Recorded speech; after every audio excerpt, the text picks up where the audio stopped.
मैं कहा कि 3 दोष बड़े खतरनाक हैं, काम क्रोध मद लोभ शव, नाथ नरक के पंथ, सब परिहरि रघुवीर ही भजऊं भजई जय संत।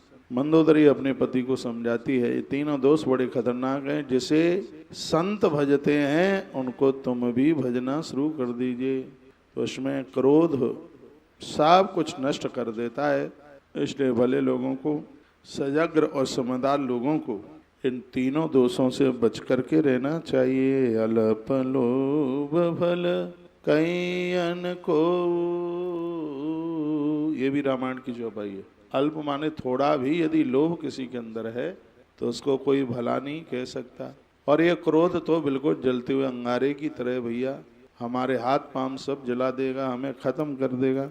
इसलिए हमें चाहिए कि इससे हम बचने की कोशिश करें। त्रिविधम नरकस्येद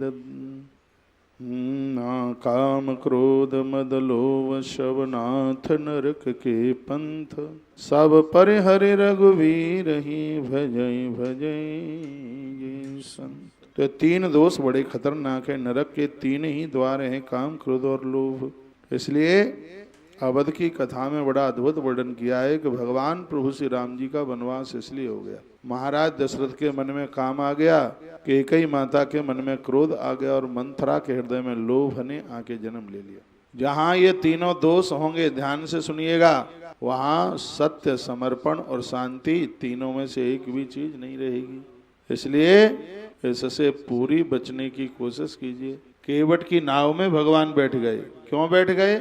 इसलिए बैठ गए क्योंकि केवट के पास तीनों दोषों में से एक भी दोष नहीं रहा। यदि वो कामी होता तो भगवान को ये नहीं कहता कि मैं पार तो उतार देता, लेकिन मेरी नवरिया कहीं स्त्री न बन जाए, मुझे भय है। यदि वो कामी होता तो काठ की नाव को स्त्री बनवाने के लिए तैयार हो जाता। इसलिए केवट बिल्कुल भी कामी नहीं है, क्रोधी नहीं है, क्योंकि लक्ष्मण क्रोध कर रहे थे तो वो मुस्कुरा रहा था। और वो लोभी नहीं है, क्यों कहता है पद कमल धोई चढ़ाई नावन नाथ उतराई चहु। भगवान आपके चरण धोकर नाव में बिठा के पार उतार दूंगा और आपसे उतराई में कुछ भी नहीं लूंगा, यह उसके शब्द थे। तो कथा ये केवट की ही नहीं, कथा तो हमारी और आपकी है। भले लोगों को, समझदार लोगों को इन तीनों दोषों से बचना चाहिए। आज के प्रमुख टॉपिक में बात सुनी जा रही है कि क्रोध कैसे व्यक्ति को नष्ट करता है और क्रोध से बचने के उपाय क्या है, ये बात कही जा रही है। तो भैया, काम क्रोध मद लोभ की जोलो मन में खान। गोस्वामी जी ने अपनी दोहावली में बड़ा अच्छा श्लोक लिखा, काम क्रोध मद लोभ की जोलो मन में खान, तोलो पंडित मूर्खा तुलसी एक समान। कह दिया यदि किसी के अंदर काम क्रोध लोभ मोह मद है तो मूर्ख में और पंडित में भी कोई अंतर नहीं है। यदि किसी पंडित जी के अंदर ये दोष हैं तो उसमें और मूर्ख में कोई अंतर ही नहीं है। काम क्रोध मद लोभ की जोलो मन में खान, तौलो पंडित मूर्खा तुलसी एक समान।